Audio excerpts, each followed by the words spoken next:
कितनी उच्च कोटि की वीरता के वचन हैं कर्ण और दुर्योधन के।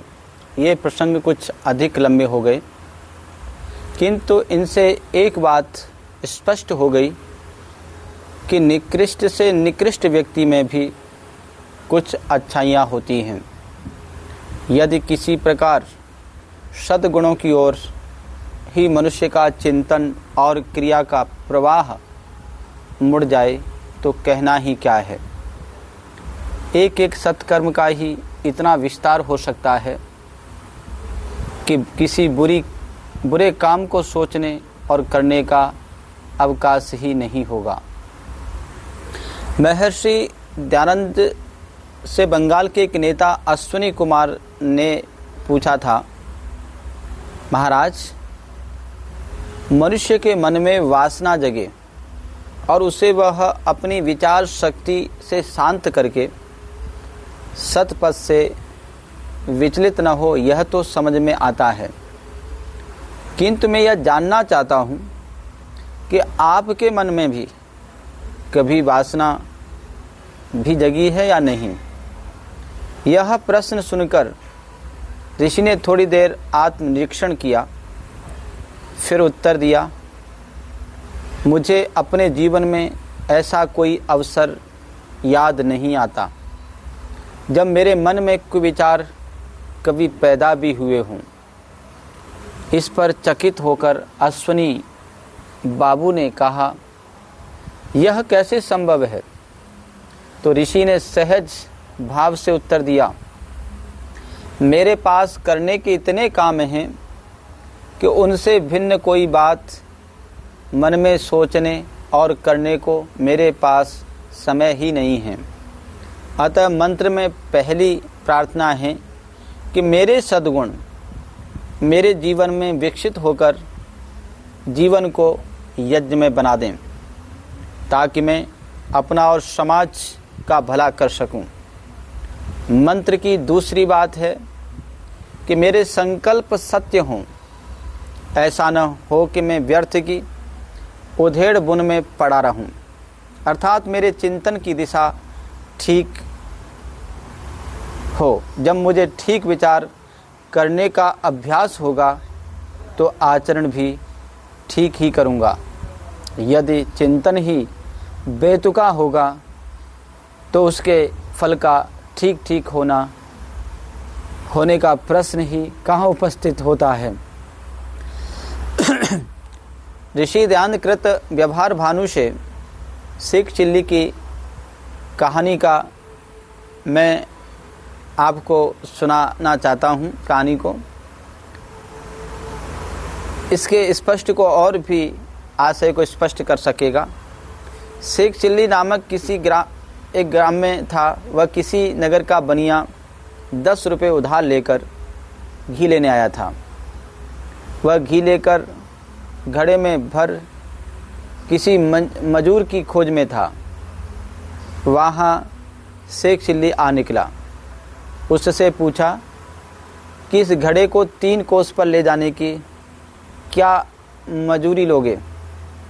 उसने कहा कि 8 आने। आगे बनिए ने कहा कि 4 आने।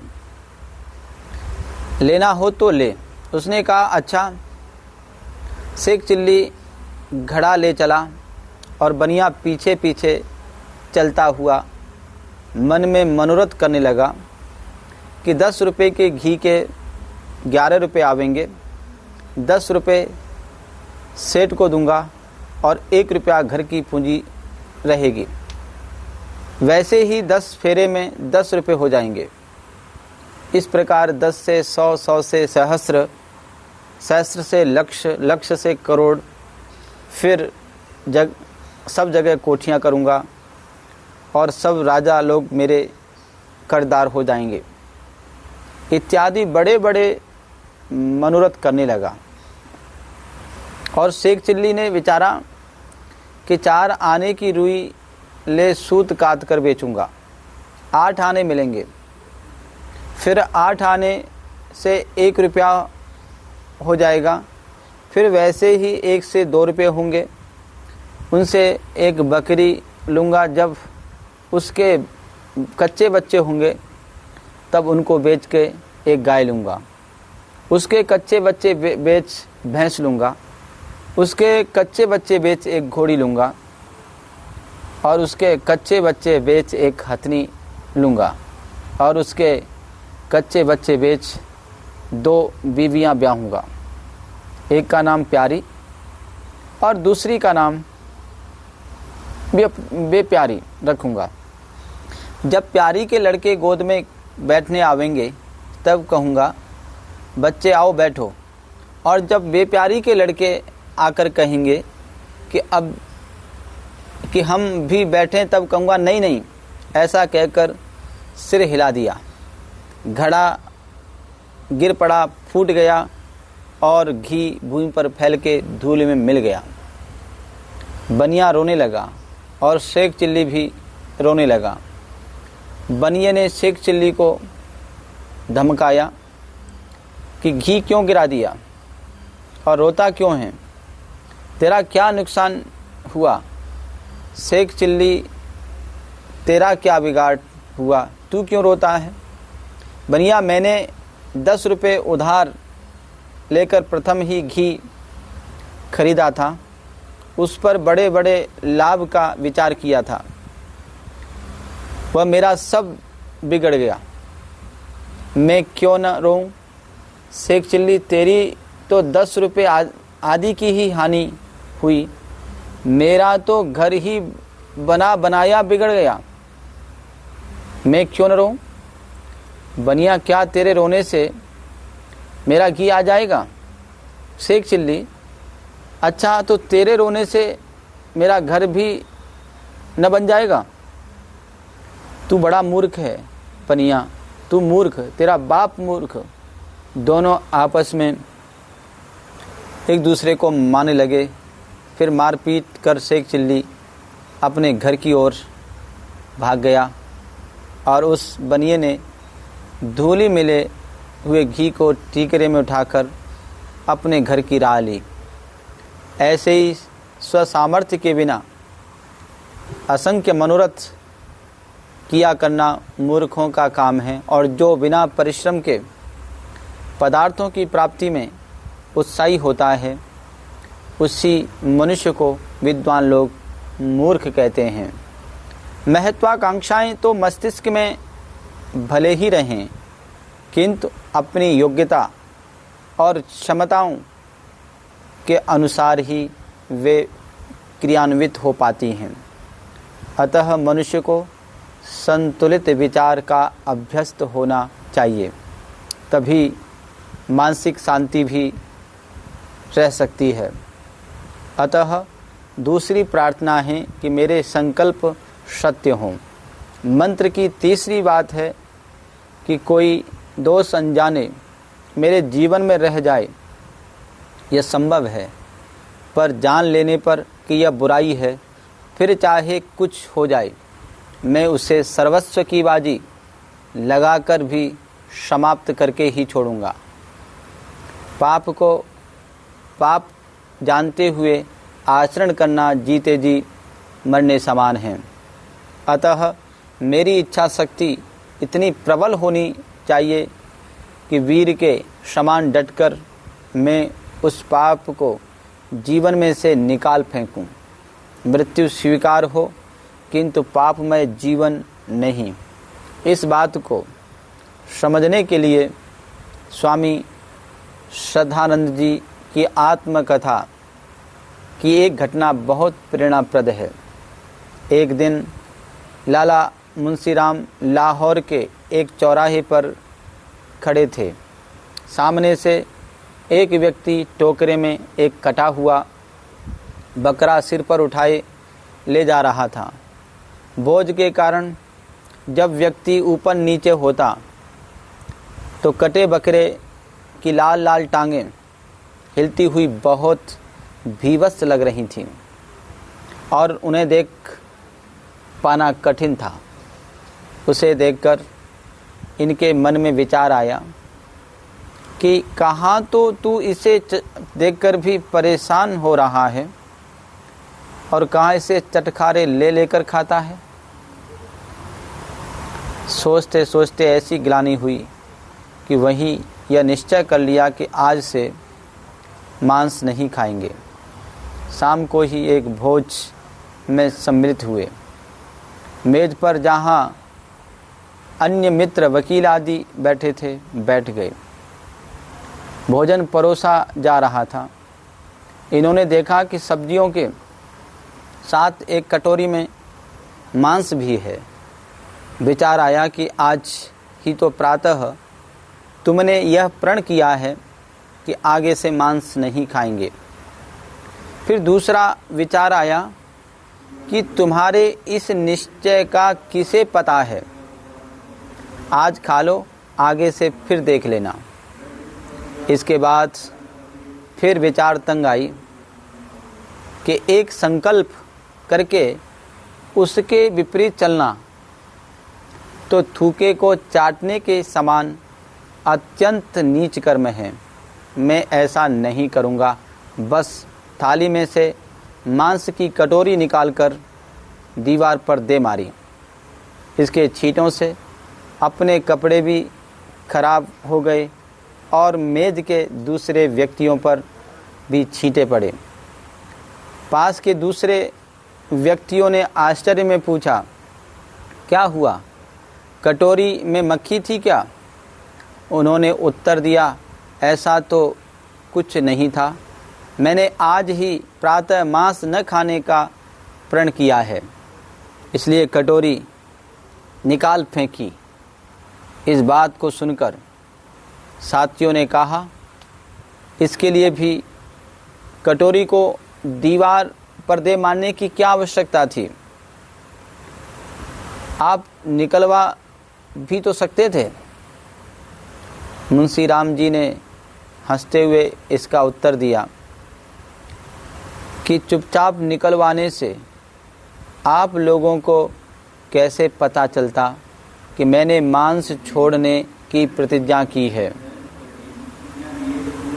अभी अभी मेरा मन यही युक्ति दे रहा था कि तेरे मांस छोड़ने का किसको क्या पता। अब मन को यह युक्ति देने का अवसर तो नहीं मिलेगा। एक प्रकार से कटोरी दीवार को मारकर मैंने अपने मन की भर्त्सना की है।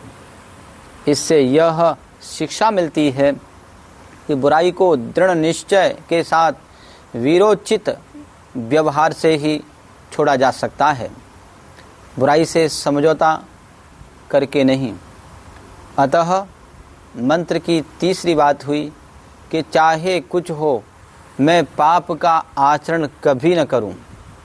अब मंत्र की अंतिम और चौथी बात आई कि हे संसार के बुद्धिमान व्यक्तियों, आप जानी हुई सच्चाई और अच्छाई का प्रचार करें। प्रचार के बिना यह अच्छाई केवल चाहने से नहीं फैलेगी। यह एक बहुत आवश्यक और विचारणीय विषय है। मनुष्य एक विचारशील सामाजिक प्राणी है। उस पर अच्छे और बुरे संस्कारों का प्रभाव अवश्य पड़ता है। अतः संसार को सन्मार्ग पर लाने के लिए मनुष्य का पवित्र कर्तव्य है कि वह शुभ विचारों का संदेश दूसरों को देता रहे। यदि इस आवश्यक कर्तव्य की उपेक्षा की जाएगी तो कपिल मुनि के शब्दों में उपदेशोपदिष्टत्वात् तत्सिद्धिर अन्यथा अंध परंपरा, सांख्य दर्शन अच्छे वक्ता व श्रोता शुभ कर्मों के मार्ग को प्रशस्त करने के लिए सद्विचारों के प्रचार में लगे रहते हैं तो संसार में धर्म की वृद्धि होती है। अन्यथा अज्ञान के अंधेरे में स्वार्थ सिद्धि और भोग का वातावरण तैयार हो जाता है। इस दास्तां के अंधकार में भटकती जाति को ऋषि दयानंद ने भारत के अतीत के आधार पर एक दिव्य आलोक दिया। उन्होंने इस अवस्था में भी चक्रवर्ती राज्य का स्वप्न देखा और अतीतकालीन महर्षि मनु का गौरवमय पूर्ण उद्घोष कह सुनाया। एतद्देश प्रसूतस्य सकाशादग्रजन्मनः स्वं स्वं चरित्रं शिक्षेरन् पृथिव्यां सर्वमानवाः। मनुस्मृति अध्याय 2 श्लोक संख्या 20। भारत में उत्पन्न हुए विद्वानों ने भूतल के मानव समाज को आचार और व्यवहार सिखाया। यह जीवट भरा संदेश उसी महापुरुष ने मृत प्राय जाति को सुनाकर जीवन दान दिया। रिचर्ड पाल के शब्दों में, किसी व्यक्ति की महत्व की कसौटी उसकी विचार सरणी ही है। किसी मनुष्य अथवा राष्ट्र का बड़प्पन उसके आदर्श की महत्व से जाना जाता है। बड़े बड़े राज्यों को जीतने से तथा सारे संसार पर प्रभुत्व जमा लेने से किसी राष्ट्र की सच्ची महत्ता प्रकट नहीं होती। विचारों का कितना प्रभाव होता है, यह ऋषि दयानंद के बाद के भारत के परिवर्तन से देखना चाहिए। ऋषि के विचारों ने बौद्धिक जगत में एक हलचल मचा दी। वह अभी केवल 10 वर्ष के अल्पकाल में सम्मत 1920 सन 1863 ईस्वी में वे स्वामी ब्रजानंद जी से दीक्षा लेकर कार्यक्षेत्र में अवतीर्ण हुए और संवत 1940 सन 1883 ईस्वी तक काम करने का उन्हें अवसर मिल पाया। इन 20 वर्षों में भी पहले के 10 वर्ष तो तैयारी और कार्यशैली निश्चित करने में चले गए। वास्तविक कार्य तो अंतिम 10 वर्षों में हुआ। उस समय के बलशाली और स्वामी विशुद्धानंद जैसे पौराणिक विद्वान ऋषि के विचारों की सत्यता को स्वीकार करते थे। उस सत्य मार्ग को अपनाने के लिए साहस और धैर्य की आवश्यकता थी। उसका वे अपने में अभाव बताते थे और कहते थे कि यह काम तो कोई दयानंद जैसा फक्कड़ ही कर सकता है। ऋषि के प्रचार के विषय में मैडम ब्लेवेस्टकी ने उस युग में एक आकलन किया था। ऋषि के जीवन काल में ही कम से कम 50 लाख व्यक्ति स्वामी जी के आदर्शों से प्रभावित थे और उनके अनुयायी भक्त बन चुके थे। ऋषि के इस अद्भुत व्यक्तित्व को देखकर नवाब हैदराबाद के एक मुसलमान शायर ने लिखा था, ये आसमाने पीर गरले हाथ में शमसो कमर, चक्कर लगाए दर बदर गाए अरब गाए अजम। आफाक में कोई वसर आए नज़ीर, उसकी नज़र है गैर मुमकिन सरबसर, ईमान से कहते हैं हम। यह थोड़ा सा दिग्दर्शन तो एक व्यक्ति के प्रचार के प्रभाव का कराया गया है। वेद इस प्रचार के पवित्र काम को प्रत्येक बुद्धिमान व्यक्ति के कर्तव्यों में सम्मिलित करता है। आप कल्पना करिए कि यदि प्रत्येक व्यक्ति इस दायित्व को निभाए तो यह संसार कितना सुखधाम बन सकता है। अतः मंत्र में चौथी बात कही गई कि संसार के विचारशील व्यक्तियों को जानी हुई अच्छाइयों का संसार में प्रचार प्रसार करना चाहिए। प्रिय मित्रों, हमने देखा कि वेद हमें केवल पूजा पाठ की नहीं बल्कि जीवन को यज्ञमय बनाने की शिक्षा देते हैं। सत्कर्म हमारे यज्ञ हों, सत्य हमारे संकल्प हों और पाप को हम साहसपूर्वक त्याग दें। साथ ही हमें विद्वानों और ऋषियों के उपदेश को सदैव जीवन की दिशा मानना चाहिए।